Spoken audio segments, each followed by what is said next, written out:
परिसंचरण जो हमारे शरीर के लिए बहुत ही ज़्यादा महत्वपूर्ण होता है। परिसंचरण से ही हमारा जीवन चलता है और हमारा शरीर कार्य के लिए प्रेरित होता है। परिसंचरण यानी क्या है? कई लोग ऐसे सोचते हैं कि परिसंचरण में हृदय आ गया। हृदय, अरे हैं, ठीक है, परिसंचरण का अर्थ सिर्फ हृदय नहीं है। परिसंचरण तंत्र मतलब होता है सर्कुलेटरी सिस्टम, ठीक है। परिसंचरण तंत्र में क्या होता है कि किसी पदार्थ का एक स्थान से दूसरे स्थान फिर आवागमन निगमन आवागमन निगमन। अब यहाँ पास जो परिसंचरण होता है वह हमारे शरीर में द्रवों के आधार पर होता है, जैसे कि जल हो गया, रुधिर हो गया, रक्त और लसिका।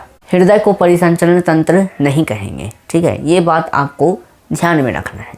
जिसमें जल का परिसंचरण होता है उसे हम जल परिसंचरण तंत्र वाटर सर्कुलेटरी सिस्टम कहते हैं, ठीक है। और जैसे कि अगर हम रुधिर की बात करें तो इसको हम ब्लड सर्कुलेटरी सिस्टम कहेंगे अगर रक्त है तो, अगर लसिका है तो लिम्फ सर्कुलेटरी सिस्टम कहेंगे अगर लसिका है तो ये जो होती है वह अलग अलग जीवों में अलग अलग तरीके से होती है। दोस्तों, अब हम समझने वाले हैं परासंचरण के प्रकार, ठीक है। परासंचरण के अंतःकोशिकीय परिसंचरण, अंतःकोशिकीय परिसंचरण। देखिए दोस्तों, अंतःकोशिकीय परिसंचरण में जो होते हैं वह कोशिका के अंदर होता है। अंतः मतलब क्या होता है? अंदर होता है, मतलब कोशिका के अंदर होने वाले परिसंचरण को अंतःकोशिकीय परिसंचरण कहते हैं, जैसे कि पैरामीशियम, अमीबा।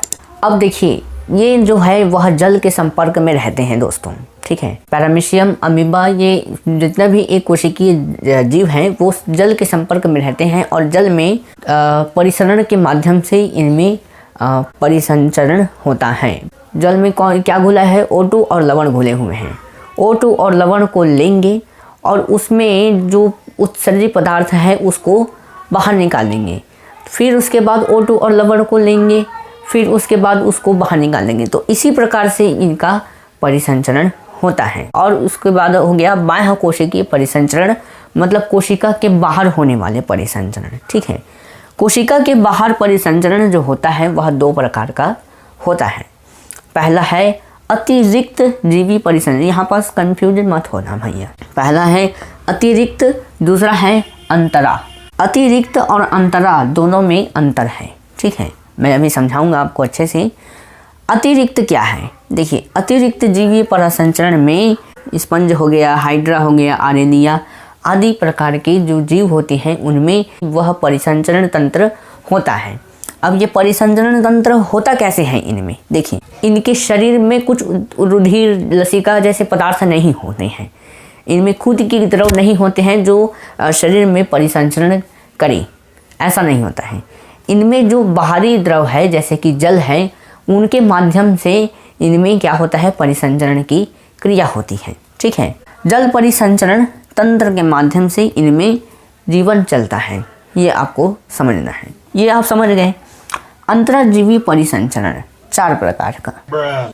अंतराजीवी परिसंचरण जो होता है वह 4 प्रकार का होता है। अब वो 4 प्रकारों को हम समझेंगे।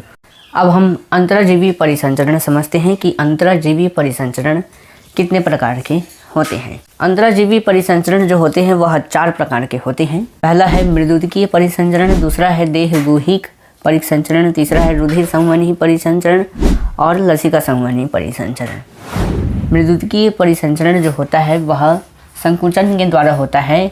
किसमें? प्लेटीहेलमिन्थेस और फीताकृमि। तो कुछ जीवों में जैसे कि अपना प्लेटीहेलमिन्थेस है, फीताकृमि है, उसमें मृदुतक पाए जाते हैं और वह जब अपने शरीर को संकुचित करते हैं तो वो मृदुतक उनके शरीर में फैल जाते हैं। इसी प्रकार इनमें परिसंचरण की क्रिया होती है। दूसरा है देहगुहा, देहगुहिक परिसंचरण। इसमें भी संकुचन के द्वारा ही होता है, लेकिन इसमें देहगुहा पाया जाता है, जैसे कि एस्केरिस, ठीक है।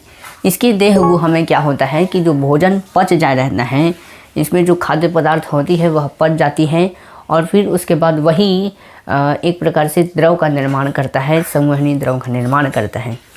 और वही द्रव जो होता है वह शरीर में संकुचन के द्वारा फैलता है और उसमें परिसंचरण की क्रिया होती है। अब फिर उसके बाद आता है तीसरा रुधिर संवहनी परिसंचरण। रुधिर संवहनी परिसंचरण जो होता है वह एनेलिडर से एकाइनोडर्मेटा तक और प्रोटोकॉर्डेटा से स्तनी वर्ग के जितने भी जंतु होते हैं, जीव होते हैं, उसमें यह रुधिर संवहनी परिसंचरण पाया जाता है। ये जो परिसंचरण है, रुधिर संवहनी परिसंचरण, वह दो प्रकार का होता है। एक होता है खुला परिसंचरण और एक होता है बंद परिसंचरण। खुला परिसंचरण मतलब होता है कि कॉकरोच, कीड़े मकोड़े, इनमें खुला परिसंचरण होता है, ठीक है। और बंद परिसंचरण मतलब जितने भी कशेरुकी जीव होते हैं, जैसे कि मनुष्य, ठीक है, हाथी, घोड़ा, कुत्ता, बिल्ली, ये इनमें बंद परिसंचरण पाया जाता है। अब है लसिका संवहनी परिसंचरण। लसिका संवहनी परिसंचरण मतलब रुधिर और लसिका दोनों एक ही टाइप के हैं। इसमें हृदय, धमनी, शिराएं द्वारा इनका परिसंचरण होता है, ठीक है। लसिका मतलब होता है कि जो ऊतक कोशिकाओं में मतलब ऊतक कोशिकाओं के बीच जो द्रव भरा होता है उसी को हम लसिका कहते हैं, ठीक है। तो ये सारी चीज़ें थी, इसको आपको समझना था और जो आप समझ गए हैं, ये प्रकार हैं। आगे जो वीडियो होगी उसमें मैं रक्त को समझाऊंगा अच्छे से कि रक्त क्या होता है, इसके कितने प्रकार होते हैं। आशा करता हूँ दोस्तों यह वीडियो आपको बहुत ही ज़्यादा पसंद आया होगा। तो मिलते हैं नेक्स्ट वीडियो में, तब तक के लिए जय श्री राम, जय जय श्री राम।